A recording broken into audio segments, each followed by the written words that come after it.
Hey YouTube, today's going to be making beets, microgreens. I'm going to start with the pre-tasks that I got to do.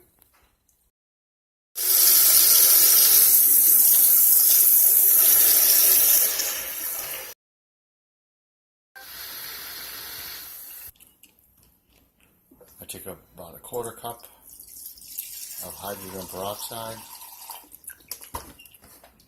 and this will help kill any bacteria if there is any in there. Right in the water. And the next step can be achieved. The next step is I'm taking an air pump that I got, and I'm gonna let it bubble in here. Next is I stick this air bubbler in the water. I'm gonna let that run for about 4 hours. And the reason for that is I'm trying to get all the chlorine that's in the water that is sent to us, that our drinking water. I want to just bubble it out. I'm told that I can also achieve the same thing by just letting the water sit in the bucket for a day, but just kind of expedites it.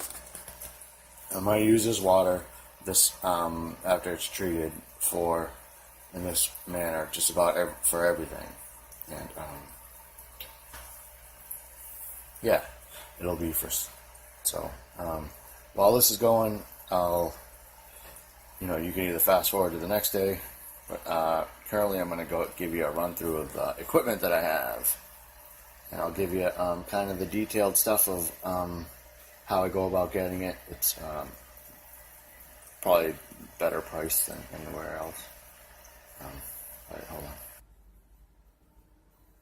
I got a case of these lights from Ocean State Job Lot. They're $4.99 a piece, and there's probably there's 12 in that one. So I ended up buying 2 cases, and they give out a good amount of light. They each have their own little switch on the side. You can light them up, and they work great.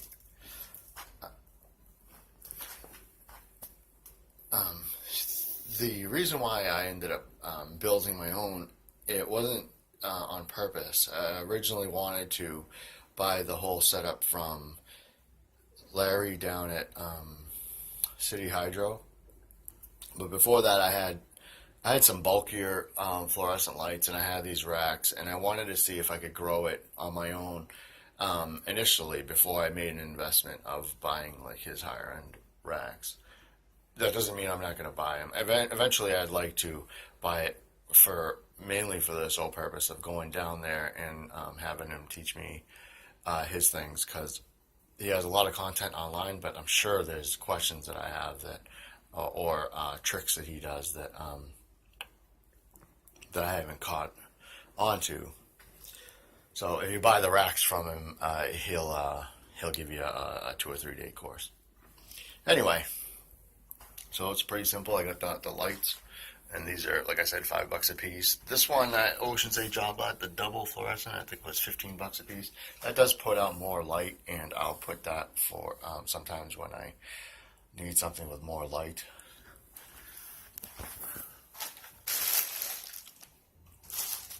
I bought a case of these down on jet.com, and their Gen Pack. They won't sell it to the public. You have to buy it through a distributor. In this case, it was jet.com, and they were pretty reasonable. I think it was something like $30 or something. Honestly, I'm totally spitballing on the things I bought. I ended up buying like 3 different sizes, and one of my last videos, I said that I was starting up the microgreens thing again. I took a 3-month reprieve because certain things were getting out of hand. I bought a lot of these bamboo sticks. I found the best deal at It's called RI Hydro. Stands for Rhode Island Hydro. There's a local store, but they have an online store, and they really are the best price thing for like a big grip of 4 or 6 foot long ones. It was like $8, and I think I ended up buying like 3-foot runs for like $15 or something online or thereabouts. I buy the huge rolls of this Coca-Cola, and then I chop it down and slice it up. There is a video of me cutting a roll down to size. Once the water is treated, I'll show you how I pre-soak these. And there's also 2 ways of pre-soaking it. Sometimes I'll do the same thing of what I'm going to show today, and then other times if I'm like time crunched, I'll boil water and then throw this in the water, and that softens them up real good. Then I'll flatten them out, and again I'll show you that too.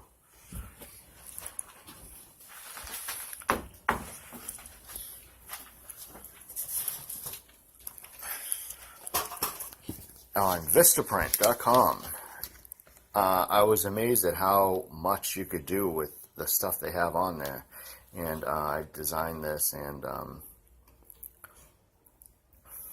I think there's a misspelling in there, and whatever it was, but for like $500 for 500 stickers, it's one price. That's pretty expensive. But then if you get like 1,500, it's only about it's not much more. It's almost like it's more expensive for them to set up the machine and run it, but once it's running, it's pretty cheap to get a whole bunch of them. So I think I bought 2,400 of them, 2,500 of them. So I got to deplete them before I can buy some more. And I think, after you do it once, you kind of like oh yeah, you have different ideas on how you can switch it up. These dishpan things I got for $1 a piece at Walmart. They're in the section where like the college kids stuff is. It's like a cheap dishpan thing, and they work great for the proofing pans. Except one flaw is that you have to cut them if you're going to be using them as the proofing pans, because I gotta rewash them because it was like some Coca-Cola crumbs got in it. But anyway, you have to cut them down. I'll put them next to it. You have to cut them down to get airflow in there. I was experiencing mold problems, and I took pictures and sent them down to Larry at City Hydro, and he said, "Oh well, for one, you ain't getting enough airflow," and so I cut a whole bunch of them, and then that alleviated it for the most part. I think the other issue was some of the product that I was making was the I'll get into it after. It's the sunflower seeds that are, the most popular, but they're also the most problematic. And so this time around, I'm gonna stick a fan blowing on them at a low speed constantly, and hopefully that'll alleviate it. We'll see. Guess that's the point of going through it with you guys.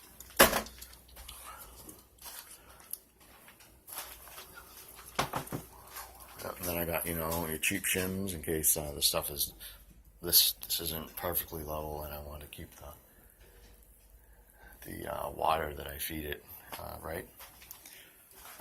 This is my mushroom closet. No, it's not, but it is basically a mushroom closet.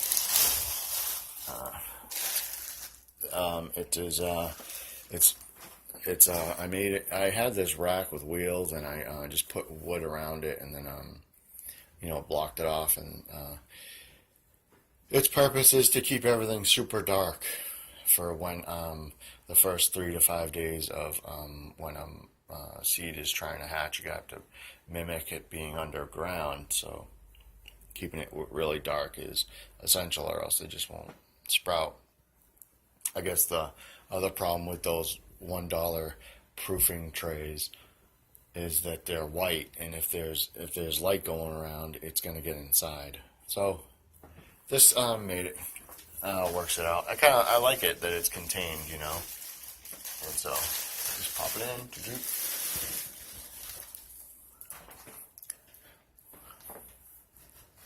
Yeah, here's another rack that I ended up taking the lights down and installing them in my basement, but I'm going to just put the extra ones I had. I don't know how I got so many extras. When I added it up, I added up a certain amount of lights, and I wanted to have a couple extra, but I didn't realize I was going to have a whole case extra. So anyway, I'll put that down. Got your regular window fan. That's what's going to be going on to the sunflower things, but hopefully that works. Yep. Got my little workbench. Lay down plastic because this is a house, you know. I source all my seeds from, you guessed it,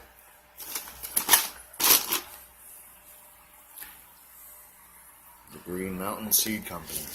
I have sunflower, peas. I'm running low on peas.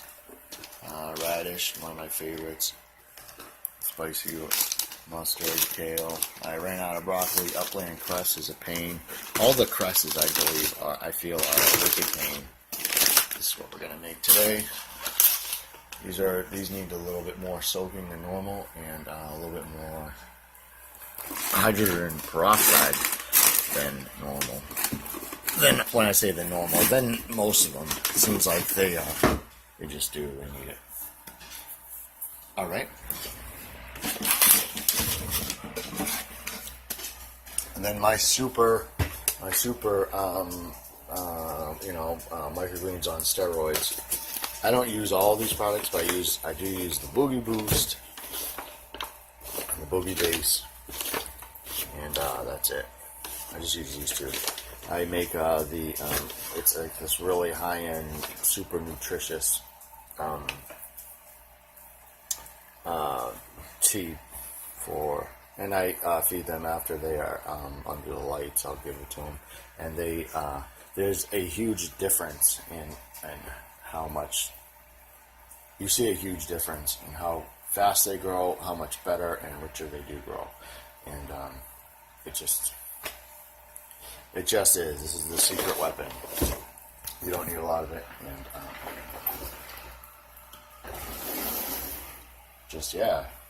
well, I'll show you how it works. And that's about it. I got a Roundup thing that I'm about to go through and wash it real thorough again. I mean, it's not dirty. I just like to do it every month or so. Take it apart, clean it, all that. So yeah, hope this sort of thing helps you. I think I said I wasn't going to do this today, but I'm going to, and I got this really cool thing that I made, and it was originally it was to, you got a few of these. Originally it was to learn how to. I needed it for. I got that musician app, you know, and it teaches you how to play guitar and stuff, and now it's got other stuff too, that you teach bass and all this other stuff. But I did that for that. I wanted a little stand so I could keep it going, and that was the original one. And actually, I love it a lot. I have 3 of them now, and I can't tell you how much I use it. It's a lot. But what also is cool is if you're going to be going to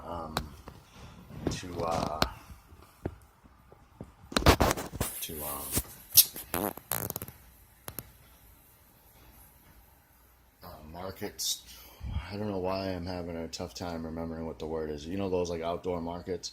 Now if you got like a square up, you can like use it as a POS, and I'll also like watch YouTube on it. It's a lot of fun. I mean, it comes in really handy, and yeah, in future videos, I'll have a link if you want to order it and help support the cause. And yeah, thanks. I appreciate it. And oh, another I'll see you soon. God bless you. Another tool that I have is this thing, and I just want to say that if you are in the market for a scale, this one is not the one you want. I have to upgrade it, but the reason why is that this thing counts in 5-gram increments, and sometimes you want 2.5, or you want a more accurate, dialing in of stuff, and this is not the one. So I will change it, but avoid this one, the Blackwell. Thanks. Take care.